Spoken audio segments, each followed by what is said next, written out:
Hello friends, welcome back to PYQ academy. हम लोग state के प्रीवियस ईयर क्वेश्चन सॉल्व कर रहे हैं, जिसमें हम हिस्ट्री के क्वेश्चंस को सॉल्व कर रहे हैं। HISTORY हिस्ट्री के पेपर 2 स्टेट पेपर 2 के क्वेश्चंस को सॉल्व कर रहे हैं। पेपर 2 का क्वेश्चन है जिसमें पेपर 2 में 100 मार्क्स के हिस्ट्री के क्वेश्चन पूछे जाते हैं। इसमें से 50 मार्क्स के क्वेश्चन को हमने पहले पार्ट में सॉल्व करा दिया है। 50 मार्क्स के जो क्वेश्चन बचे रह गए थे उसे आज के पेपर में सॉल्व करेंगे। तो स्टेट में हमारे विषय से 100 नंबर के पूरे 100 प्रश्न पूछे जाते हैं और बाकी के जो 50 प्रश्न होते हैं वो टीचिंग एप्टीट्यूड और जीके जीएस, करंट अफेयर या फिर रीजनिंग और मैथ से मिला जुला के 50 क्वेश्चंस पूछे जाते हैं। टोटल 150 मार्क्स का स्टेट का एग्जाम होता है, याद रखिएगा फ्रेंड्स। और यदि आप प्रीवियस ईयर क्वेश्चन सारे सॉल्व करना चाहते हैं तो हमारे चैनल को सब्सक्राइब करके चैनल के साथ जुड़ जाएं। चलिए देखते हैं फर्स्ट क्वेश्चन आज का। हम लोग 51 से स्टार्ट करेंगे। आज का फर्स्ट क्वेश्चन है पर्ल हार्बर क्या था। क्वेश्चन है कि पर्ल हार्बर क्या था। तो पर्ल हार्बर जो है यह नौसैनिक अड्डा था, अमेरिका का नौसैनिक अड्डा था पर्ल हार्बर, जिस पर जापान ने आक्रमण किया था। नेक्स्ट क्वेश्चन देखते हैं। क्वेश्चन है कि जर्मनी के किस शहर पर मित्र देशों ने सर्वाधिक बम गिराए। तो जर्मनी का कौन सा शहर है जिस पर मित्र देशों ने सर्वाधिक बम गिराए थे। तो वह शहर है ड्रेसडेन। ड्रेसडेन शहर जो कि जर्मनी का शहर है जिस पर मित्र देशों ने सबसे ज्यादा बम गिराए थे। अगला क्वेश्चन देखते हैं। क्वेश्चन है कि द्वितीय विश्व युद्ध के बाद किस राजधानी शहर का बंटवारा कर दिया गया। तो द्वितीय विश्व युद्ध के बाद बर्लिन, जर्मनी की राजधानी बर्लिन है, इसका बंटवारा कर दिया गया था। तो ऑप्शन नंबर सी राइट होगा। नेक्स्ट क्वेश्चन देखते हैं। क्वेश्चन है कि महमूद गजनवी का दरबारी इतिहासकार कौन था। तो महमूद गजनवी का दरबारी इतिहासकार था उत्बी। ऑप्शन नंबर बी राइट है। उत्बी महमूद गजनवी के साथ भी ही भारत आया था और अलबरूनी जो है यह भी महमूद गजनवी का ही दरबारी इतिहासकार था, ये भी याद रखिएगा। उत्बी और अलबरूनी ये दोनों महमूद गजनवी के दरबारी इतिहासकार थे। अगला क्वेश्चन देखते हैं। क्वेश्चन है कि प्रथम खलीफा का नाम क्या था। तो प्रथम खलीफा कौन था। तो वह अबू बकर था। अबू बकर जो था यह प्रथम खलीफा था। नेक्स्ट क्वेश्चन देखते हैं। क्वेश्चन है कि कुव्वत उल इस्लाम मस्जिद स्थित है। तो कुव्वत उल इस्लाम मस्जिद कहाँ पर स्थित है। तो यह है दिल्ली में। Option number A he right है। कुव्वत उल इस्लाम मस्जिद दिल्ली में स्थित है। इसे किसने बनवाया था, ये भी एक क्वेश्चन आता है। तो कुतुबुद्दीन ऐबक ने कुव्वत उल इस्लाम मस्जिद का निर्माण कराया था। अगला क्वेश्चन देखते हैं। क्वेश्चन है कि शमसी वंश या इलबरी वंश का अंतिम शासक कौन था। तो शमसी वंश या इलबरी वंश जो है इसका अंतिम शासक नासिरुद्दीन महमूद शाह था। ऑप्शन नंबर डी राइट है। नासिरुद्दीन महमूद शाह को शमसी या इलबरी वंश का अंतिम शासक माना जाता है। इल्तुतमिश भी इलबरी वंश का ही शासक था, याद रखिएगा फ्रेंड्स। अगला क्वेश्चन पूछ रहा है कि राजिया ने लगभग कितने दिनों तक शासन किया। तो पूछ रहा है कि राजिया जो थी यह इल्तुतमिश की बेटी थी और इसने दिल्ली पर कितने वर्षों तक शासन किया, यानी कि कितने दिनों तक शासन किया। तो राजिया का शासनकाल था 3 वर्ष 6 माह। राजिया ने 3 वर्ष 6 माह तक शासन किया। राजिया 1236 में शासिका बनी थी और प्रथम महिला शासिका राजिया को माना जाता है। राजिया सुल्तान जो थी प्रथम महिला शासक थी। अगला क्वेश्चन देखते हैं। क्वेश्चन है कि कुरान खां किसे कहा जाता है। अगला क्वेश्चन है कि कुरान खां किसे कहा जाता है। तो कुरान खां कहा जाता है ऐबक को, यानी कि कुतुबुद्दीन ऐबक को कुरान खां कहा जाता है। ऑप्शन नंबर बी राइट है। कुरान खां और लाख बख्श भी ऐबक को कहा जाता है, ये भी याद रखिएगा फ्रेंड्स। कुरान खां के साथ लाख बख्श ऐबक की ही उपाधि है। अगला क्वेश्चन देखते हैं। क्वेश्चन है कि लाल महल किसने राज्यारोहण करवाया। लाल महल में किसने राज्यारोहण करवाया। तो लाल महल में अलाउद्दीन खिलजी ने राज्यारोहण करवाया था, यानी कि इसने अपना राज्यारोहण लाल महल में करवाया था। जो कि लाल महल किसने बनवाया। तो लाल महल को बनवाया था बलबन ने। बलबन ने लाल महल का निर्माण कराया था और उस महल में अलाउद्दीन खिलजी ने अपना राज्यारोहण करवाया था। अगला क्वेश्चन दे रहा है कि निम्नलिखित में से सही सुमेलित नहीं है। यह नहीं है पूछ रहा है कि कौन सा इसमें सही सुमेलित नहीं है। तो यहाँ अकबर के बारे में दे रखा है कि शासक और शासनकाल के बारे में दे रखा है। अकबर का कह रहा है कि 1555 से 1605 ईस्वी तक शासन किया। जहांगीर का कह रहा है कि 1605 से 1627 ईस्वी तक शासन किया। शाहजहां 1628 से 1658 ईस्वी तक शासन किया और औरंगजेब जो है 1658 से 1707 ईस्वी तक शासन किया। तो इसमें जो सही सुमेलित नहीं है यह अकबर का ही है। बाकी तीनों शासक का शासनकाल सही सुमेलित दिया हुआ है, इसलिए ऑप्शन नंबर ए राइट होगा। अगला क्वेश्चन पूछ रहा है कि अकबर ने दीन इलाही किस वर्ष प्रारंभ की। तो अकबर ने दीन इलाही का प्रारंभ किया था 1580 ईस्वी में। ऑप्शन नंबर सी राइट है। 1580 में अकबर ने दीन इलाही का प्रारंभ किया था। अगला क्वेश्चन पूछ रहा है कि कौन सा सही सुमेलित नहीं है। यहाँ भी नहीं है पूछ रहा है, तो कौन सा सही सुमेलित नहीं है देखते हैं। पानीपत का द्वितीय युद्ध। तो पानीपत का द्वितीय युद्ध जो है 1556 में ही हुआ था और पानीपत का प्रथम युद्ध पूछेगा तो 1526 ईस्वी में पानीपत का प्रथम युद्ध हुआ था, ये भी याद रखिएगा।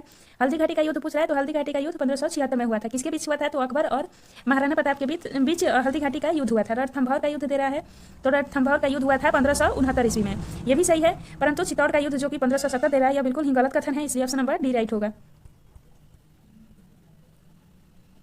अगला क्वेश्चन पूछ रहा है कि इनमें से किस ग्रंथ का फारसी में अनुवाद बदायूनी ने नहीं किया। नहीं किया दे रहा है कि किस ग्रंथ का अनुवाद बदायूनी ने नहीं किया था। तो उपनिषद होगा। उपनिषद का निर्माण फारसी में उपनिषद का फारसी में अनुवाद किसने किया था। तो यह दारा सिकोह ने किया था, जबकि बदायूनी ने सिंहासन बतीसी, रामायण और राजतरंगिणी इन तीनों का ही फारसी में अनुवाद किया था, याद रखिएगा फ्रेंड्स, बहुत इंपॉर्टेंट है ये क्वेश्चन। और आप सभी को ये सेशन पसंद आ रहे होंगे तो प्लीज़ अपने दोस्तों में भी वीडियो को अधिक से अधिक शेयर कीजिए और इसे सब्सक्राइब कीजिए।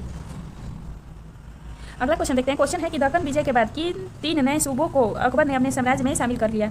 तो अब दक्कन विजय के बाद कौन से नए सूबे यानी कि राज्यों को अकबर ने अपने साम्राज्य में शामिल कर लिया था? तो वह थे बरार, खानदेश और Ahmednagar. Option number C right है, बरार, खानदेश और अहमदनगर को अकबर ने अपने साम्राज्य में शामिल कर लिया था दक्कन विजय के बाद। अगला क्वेश्चन देखते हैं। क्वेश्चन है कि तारीख ए शेरशाही के बारे में कौन सा तथ्य सही नहीं है पूछ रहा है। इस पर ध्यान दीजिएगा फ्रेंड्स, क्वेश्चन में यहीं पर बच्चे मार्क करते हैं क्योंकि सही से क्वेश्चन नहीं पढ़ते हैं। सही है पूछ रहा है या सही नहीं है पूछ रहा है, इस पर ज्यादा फोकस करना होता है। तो यहाँ जो सही नहीं है कथन वह ऑप्शन नंबर डी है, यानी कि कह रहा है कि तारीख ए शेरशाही के बारे में जो कथन दिया गया है, कह रहा है कि अकबर ने तैयार करवाया था, बिल्कुल सही है। तारीख ए शेरशाही को अकबर ने तैयार करवाया था, इसके लेखक अब्बास खां सरवानी थे, ये भी बिल्कुल कथन सही है। तारीख ए शेरशाही के लेखक कौन थे? अब्बास खां सरवानी। और तारीख ए शेरशाही जो है इसमें शेरशाह के जीवन और कार्यों का उल्लेख हुआ है, यह भी बिल्कुल सही कथन है। जबकि तारीख ए शेरशाही में तोहफा एक वर्षाही के ग्रंथ से अलग ग्रंथ है, यह बिल्कुल गलत है, उससे अलग नहीं है बल्कि उसी के समान ग्रंथ है। अगला क्वेश्चन देखते हैं। क्वेश्चन पूछ रहा है कि कौन सा सही सुमेलित नहीं है, यहाँ भी नहीं है दे रखा है, तो इसमें से कौन सा कथन सही नहीं है? तो यहाँ जो है ऑप्शन नंबर सी सही नहीं है, क्योंकि बंजर दे रहा है तो 2 साल से ज्यादा समय तक खाली रहने वाली जमीन को बंजर कहते हैं, बिल्कुल गलत कथन है। परौती जो है यानी कि प्रति कुछ समय तक खाली रहने वाली जमीन को प्रति कहा जाता है। चाचर किसे कहते हैं या फिर चाचर कहते हैं? 3 या 4 साल तक खाली रहने वाली जमीन को चाचर कहते हैं। और पोलज क्या है? कभी न खाली रहने वाली जमीन को पोलज कहा जाता है, यानी कि सालों भर इस पर खेती होती रहती है। तो इसके हिसाब से हमारा राइट आंसर कौन होगा? तो ऑप्शन नंबर सी जो है यह राइट आंसर है, क्योंकि यह गलत कथन दिया गया है। अगला क्वेश्चन पूछ रहा है कि भारत में ब्रिटिश साम्राज्य के संस्थापक कौन थे? तो भारत में ब्रिटिश साम्राज्य के संस्थापक कौन थे? तो Lord Robert Clive. Lord Robert Clive ने भारत में ब्रिटिश साम्राज्य की स्थापना की थी। ऑप्शन नंबर सी राइट है। अगला क्वेश्चन देखते हैं। क्वेश्चन कह रहा है कि सिराज उद दौला के चचेरे भाई नवाब के एक प्रतिद्वंदी था। तो सिराज उद दौला का कौन सा चचेरा भाई था जो नवाब में एक प्रतिद्वंदी था? तो वह पुनिया का प्रतिद्वंदी था, यानी कि पुनिया का नवाब था जो कि सिराज उद दौला का प्रतिद्वंदी था।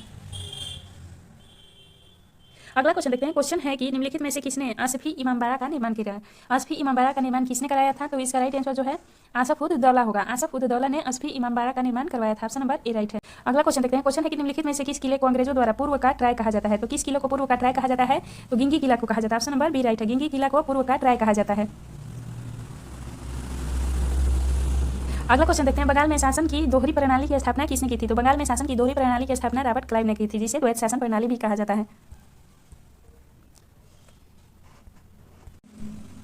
नेक्स्ट क्वेश्चन देखते हैं। क्वेश्चन 2 कथन दिए हुए हैं, इनमें से बताना है कि कौन सा कथन सही है। तो पहला क्वेश्चन कह रहा है कि बक्सर की लड़ाई ने अंग्रेजों को भारत में अपना शासन स्थापित करने की कुंजी प्रदान की। तो यह बिल्कुल सही कथन है। बक्सर का जो युद्ध हुआ था 1764 में हुआ था, और इस युद्ध से अंग्रेजों को भारत में वास्तविक शासन स्थापित हुआ, यानी कि उनकी सत्ता स्थापित हुई। और दूसरा कथन कहता है कि 1765 में संपन्न इलाहाबाद की संधि ने अंग्रेजों को बंगाल में अपना शासन स्थापित करने में सक्षम बनाया। तो यह भी कथन बिल्कुल सही है, यानी कि दोनों कथन सही है, पहला और दूसरा, ये दोनों कथन सही दे रखे हैं। 1765 में इलाहाबाद की संधि हुई थी, इस संधि से भी अंग्रेजों का बंगाल में शासन स्थापित हुआ, और बक्सर की लड़ाई के द्वारा 1764 में अंग्रेजों का पूरे भारत पर शासन हुआ, इसलिए यह दोनों कथन ही सही है। आंसर देखते हैं। यहाँ राइट आंसर होगा ऑप्शन नंबर सी, ए और बी, पहला और दूसरा दोनों कथन सही है। अगला क्वेश्चन देखते हैं। क्वेश्चन कह रहा है कि बंगाल धीरे धीरे मुगल नियंत्रण से अलग होकर किसके अधीन हो गया? तो बंगाल धीरे धीरे मुगल नियंत्रण से अलग होकर किसके अधीन हो गया? तो वह मुर्शिद कुली खां के अधीन हो गया। बंगाल जो है मुगलों के नियंत्रण से अलग होकर मुर्शिद कुली खां ने बंगाल की, यानी कि स्वतंत्र बंगाल की स्थापना की थी। ऑप्शन नंबर ए राइट है। अगला क्वेश्चन देखते हैं। क्वेश्चन कह रहा है कि निम्नलिखित में से 1857 के विद्रोह में शामिल होने वाले किस नेता को रंगून निर्वासित कर दिया गया था? तो पूछ रहा है कि 1857 के विद्रोह में किस नेता को रंगून निर्वासित कर दिया गया था? तो बहादुर शाह जफर को रंगून निर्वासित कर दिया गया था। यह मुगल वंश के अंतिम शासक थे, इन्हें ही 1857 के विद्रोह के बाद रंगून में निर्वासित कर दिया गया था, और वहीं पर इनकी मृत्यु भी हुई।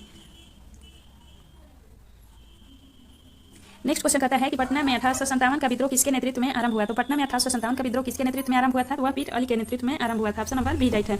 पटना से 1857 के विद्रोह का नेतृत्व पीर अली ने किया था। अमर सिंह जो है इन्होंने कुंवर सिंह के बाद जगदीशपुर से 1857 के विद्रोह का नेतृत्व किया था।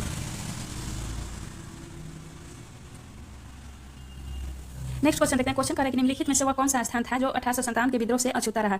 तो कौन सा स्थान था जो 1857 के विद्रोह से अछूता रहा? तो वह था मद्रास। मद्रास में 1857 का विद्रोह नहीं हुआ था, इसलिए यह अछूता रहा। अवध और पूर्वी पंजाब इन दोनों में ही 1857 का विद्रोह किया गया था, और इसके साथ ही मध्य प्रदेश में भी 1857 का विद्रोह हुआ था, किंतु मद्रास में 1857 का विद्रोह नहीं हुआ, इसलिए यह अछूता रहा। अगला क्वेश्चन है कि 1857 के विद्रोह को किस उर्दू कवि ने देखा था? तो पूछ रहा है कि 1857 के विद्रोह को किस उर्दू कवि ने देखा था? तो वह होगा राइट आंसर है option number C, Mirza Ghalib. Mirza Ghalib ने 1857 के विद्रोह को स्वयं अपनी आंखों से देखा था। अगला क्वेश्चन कहता है कि 1857 की क्रांति के बाद प्रथम भारत सचिव किसे नियुक्त किया गया? तो 1857 की क्रांति हुई थी, उस क्रांति के बाद प्रथम भारत सचिव नियुक्त किया गया था लॉर्ड अस्टेनली को। Option number A he right है, लॉर्ड अस्टेनली को 1857 की क्रांति के बाद प्रथम भारत सचिव नियुक्त किया गया था। अगला क्वेश्चन कहता है कि लखनऊ में विद्रोहियों और अंग्रेजों के बीच सबसे भीषण लड़ाई कहाँ हुई थी।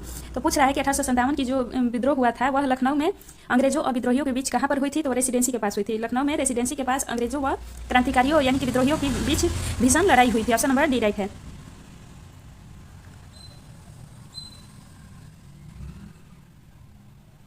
अगला क्वेश्चन पूछा है कि सुभाष चंद्र बोस के त्याग पत्र के बाद कांग्रेस का नया अध्यक्ष किसे बनाया गया। सुभाष चंद्र बोस ने 1939 में कांग्रेस अधिवेशन से त्याग पत्र दे दिया था और उनके त्याग पत्र के बाद नया अध्यक्ष किसे बनाया गया। तो बनाया गया था राजेंद्र प्रसाद को। ऑप्शन नंबर सी राइट है। राजेंद्र प्रसाद सुभाष चंद्र बोस के त्याग पत्र देने के बाद कांग्रेस के अध्यक्ष बने थे।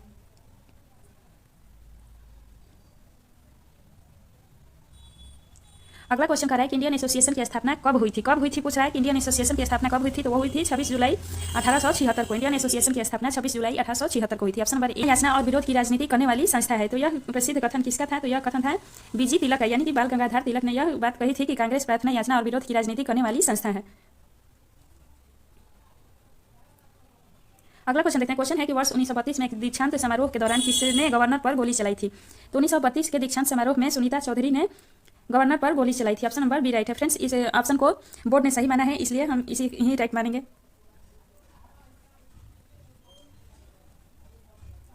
नेक्स्ट क्वेश्चन है कि निम्नलिखित में से किस आंदोलन के दौरान वंदे मातरम भारतीय राष्ट्रीय आंदोलन का शीर्षक गीत बना। तो किस आंदोलन के दौरान वंदे मातरम भारतीय राष्ट्रीय आंदोलन का शीर्षक गीत बना था। तो वह स्वदेशी आंदोलन के दौरान बना था। स्वदेशी आंदोलन के दौरान वंदे मातरम राष्ट्रीय गीत बना था। ऑप्शन नंबर डी राइट है। यहाँ अगला क्वेश्चन पूछा है कि गांधी जी के पिता का नाम क्या था। तो गांधी जी के पिता का नाम था Karamchand Gandhi. Option number B right है। करमचंद गांधी गांधी जी के पिता का नाम था।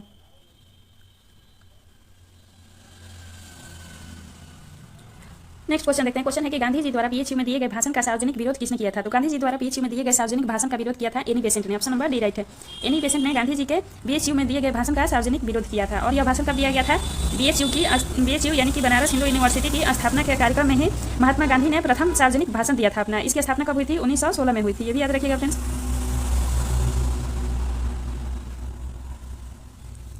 नेक्स्ट क्वेश्चन देखते हैं। क्वेश्चन है कि स्वर्ण मंदिर के साथ अमृतसर में एक और मशहूर मंदिर कौन सा है। तो स्वर्ण मंदिर तो अमृतसर में मशहूर है ही, उसके साथ कौन सा मंदिर है जो कि वो भी मशहूर है। तो वह है दुर्गियाना मंदिर। दुर्गियाना मंदिर जो है स्वर्ण मंदिर के साथ अमृतसर का मशहूर मंदिर है। ऑप्शन नंबर बी राइट है। अगला क्वेश्चन देखते हैं। क्वेश्चन है कि बिहार विद्यापीठ के लिए किस समाज सेवी ने अपनी जमीन दी थी। तो बिहार विद्यापीठ के लिए किसने अपनी जमीन दी थी। तो मौलाना मजहर उल हक ने अपनी जमीन बिहार विद्यापीठ की स्थापना के लिए दी थी। ऑप्शन नंबर बी राइट है। नेक्स्ट क्वेश्चन पूछा है कि साइमन कमीशन का भारत भर में विद्रोह क्यों हुआ। तो साइमन कमीशन का भारत भर में विद्रोह क्यों हुआ था। तो इसलिए हुआ था क्योंकि इसमें एक भी सदस्य भारतीय नहीं थे। ऑप्शन नंबर बी राइट है। इसमें एक भी सदस्य भारतीय नहीं थे, इसलिए इसका विरोध हुआ था। सभी अंग्रेजी सदस्य बनाकर भेजे गए थे। अगला क्वेश्चन है मुस्लिम बहुल पश्चिमोत्तर भारत में मुस्लिमों के लिए अलग होमलैंड की वकालत किसने की। तो मुस्लिम बहुल पश्चिमोत्तर भारत जो था उसके लिए अलग होमलैंड की वकालत किसने की थी। तो वह की थी मोहम्मद इकबाल ने। ऑप्शन नंबर डी राइट है। मोहम्मद इकबाल ने पश्चिमोत्तर भारत में मुस्लिमों के लिए अलग होमलैंड की वकालत की थी। अगला क्वेश्चन देखते हैं। क्वेश्चन है कि सैयद अहमद खान ने MAO कॉलेज की स्थापना कब की थी। यानी कि MAO Mohammedan Anglo oriental college की स्थापना सैयद अहमद खान ने कब की थी पूछ रहा है। तो 1875 में की थी। ऑप्शन नंबर बी राइट है। 1875 में सैयद अहमद खान ने मोहम्मद एंग्लो ओरिएंटल कॉलेज की स्थापना की थी। नेक्स्ट क्वेश्चन देखते हैं। क्वेश्चन कर रहा है कि किस वायसराय ने पीर रिपोर्ट को झूठ का पुलिंदा कहा। तो किस वायसराय ने पीर रिपोर्ट को झूठ का पुलिंदा कहा था। तो लॉर्ड लिनलिथगो ने कहा था। ऑप्शन नंबर बी राइट है। लॉर्ड लिनलिथगो ने पीर रिपोर्ट को झूठ का पुलिंदा कहा था। अगला क्वेश्चन देखते हैं। क्वेश्चन है कि भारत छोड़ो आंदोलन के दौरान गांधी जी ने कौन सा नारा दिया था। भारत छोड़ो आंदोलन हुआ कब था। तो वह हुआ था 1942 में। इसी आंदोलन के दौरान गांधी जी ने प्रसिद्ध नारा। नेक्स्ट क्वेश्चन कर रहा है कि किस प्रोजेक्ट के तहत अमेरिका ने अपना पहला परमाणु बम गिराया था। अमेरिका ने अपना पहला परमाणु बम कहाँ गिराया था। तो वह जापान पर गिराया था। जापान के हिरोशिमा और नागासाकी शहर पर 1945 में पहला परमाणु बम गिराया था। और कब गिराया था। 6 अगस्त और 9 अगस्त को। तो यह पहला परमाणु बम किस प्रोजेक्ट के तहत गिराया गया था। तो यह गिराया गया था मैनहट्टन प्रोजेक्ट के तहत। ऑप्शन नंबर बी राइट है। मैनहट्टन प्रोजेक्ट के तहत अमेरिका ने अपना पहला परमाणु बम गिराया था। नेक्स्ट क्वेश्चन देखते हैं। क्वेश्चन है कि क्लीमेंट एटली किस पार्टी के नेता थे। क्लीमेंट एटली जो थे लेबर पार्टी के नेता थे। ऑप्शन नंबर सी राइट है। अगला क्वेश्चन पूछ रहा है कि पिंजर कहानी की लेखिका कौन थी। पिंजर जो कहानी है इसकी लेखिका कौन थी। तो अमृता प्रीतम ने पिंजर कहानी लिखी थी। इसलिए ऑप्शन नंबर सी राइट है। अमृता प्रीतम पिंजर कहानी की लेखिका थी। फ्रेंड्स आज का लास्ट क्वेश्चन है, पाकिस्तान का कौमी तराना किसने लिखा था? तो पाकिस्तान का कौमी तराना वहाँ का राष्ट्रीय गीत है, इसे लिखा था हाफिज जलंधरी ने। ऑप्शन नंबर ए राइट है, हाफिज जलंधरी ने पाकिस्तान का कौमी तराना लिखा था। तो फ्रेंड्स यहाँ हमने पूरे 100 क्वेश्चन करा दिए हैं। आप सभी कमेंट सेक्शन में जरूर बताइएगा कि क्वेश्चन कैसे थे, और इस टाइप के क्वेश्चन आप लोग ज़्यादा से ज़्यादा अध्ययन कीजिए और अपने बुक टेक्स्ट बुक पर ज़्यादा से ज़्यादा फोकस कीजिए, क्योंकि जो भी क्वेश्चन बनाए गए हैं एससीईआरटी एंड एनसीईआरटी बुक से ही बनाए गए हैं। वहाँ से सेम टू सेम क्वेश्चन उठाए गए हैं, कुछ क्वेश्चन इधर उधर से भी पूछ दिए जाते हैं, उस पर ज़्यादा फोकस नहीं करना पड़ता है, किंतु अधिकतर क्वेश्चन जो थे आपके बुक से ही थे। तो फ्रेंड्स मिलते हैं नेक्स्ट वीडियो में नेक्स्ट टॉपिक के साथ, तब तक के लिए धन्यवाद। अपने दोस्तों में अधिक से अधिक वीडियो को मेरे शेयर करते रहें और सब्सक्राइब कीजिए।